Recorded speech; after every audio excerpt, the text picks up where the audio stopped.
সংসদের চলতি অধিবেশনে ফের উঠে এলো এপিক এবং ডিলিমিটেশন ইস্যু। এদিনও এই ইস্যু নিয়ে সংসদের উভয় কক্ষেই আলোচনার দাবি জানায় বিরোধীরা। বাজেট অধিবেশনের দ্বিতীয় দফার প্রথম দিন থেকেই এই ইস্যুগুলি নিয়ে সরগরম সংসদ। বুধবার জিরো আওয়ারে রাজ্যসভার মনোজ ঝা এপিক নিয়ে তার বলতে উঠে কমিশনকে আবেদন করেন এপিক নম্বর বিভ্রাট যেন দ্রুত মেটায় তারা। सर, ये फ्री एंड फेयर इलेक्शन महज एक खोखली इबारत नहीं है। एपिक कार्ड के पहले 3 अक्षर असेंबली कॉन्स्टिट्यूएंसीज को डिनोट करते हैं, लेकिन ऐसा पाया गया है कि उसी राज्य की डिफरेंट असेंबलीज में वो 3 अक्षरों की पुनरावृत्ति होती है और अलग अलग राज्यों में होती है।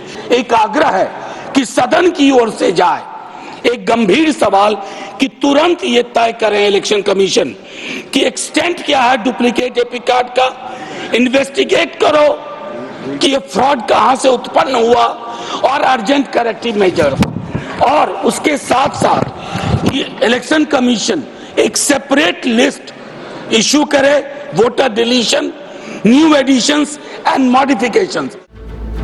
মনোজ ঝাকে লিখিতভাবে সমর্থন জানান Congress, Trinamool, SP, RJD, DMK এবং বিজেডির 51 জন সাংসদ। সংসদের দুই কক্ষই ভুয়ো ভোটার নিয়ে আগামী সোমবার আলোচনার জন্য বুধবার নোটিশ দেয় তৃণমূল। আলোচনা না হলে বৃহত্তর আন্দোলনের হুঁশিয়ারি দিয়েছে তারা। এই প্রেক্ষিতে রাজ্য বিজেপি সভাপতি এবং কেন্দ্রীয় শিক্ষা উত্তর পূর্বাঞ্চল উন্নয়ন প্রতিমন্ত্রীর তৃণমূলকে পাল্টা চ্যালেঞ্জ, ভোট দেওয়ার সময় একজন ভোটারের বায়োমেট্রিক লাগু করার পন্থা চালু হোক। তৃণমূল কংগ্রেসকে আমি গতদিনও চ্যালেঞ্জ করেছিলাম, আজকেও চ্যালেঞ্জ করছি। সব সমস্যার সমাধান হয়ে যাবে, এক ঝটকায় হয়ে যাবে।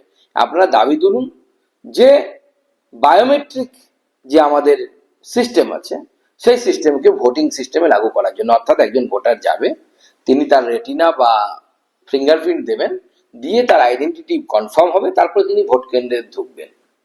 যদি তৃণমূল কংগ্রেস রাজি থাকে, আমরাও ভারতীয় জনতা পার্টির তরফ থেকে আশ্বস্ত করছি তৃণমূল কংগ্রেসকে, আমি রাজ্য সভাপতি হিসেবে, যে আমরাও তাদের এই দাবিকে সমর্থন করব। যে তৃণমূল দেখবে কোনো ওই দাবির ধারে কাছে যাবে না। এপিক ইস্যুতে শুধু তৃণমূলই নয়, অন্য বিরোধী দলগুলিও সরব। এখন দেখার কবে এ ব্যাপারে পদক্ষেপ করে কমিশন।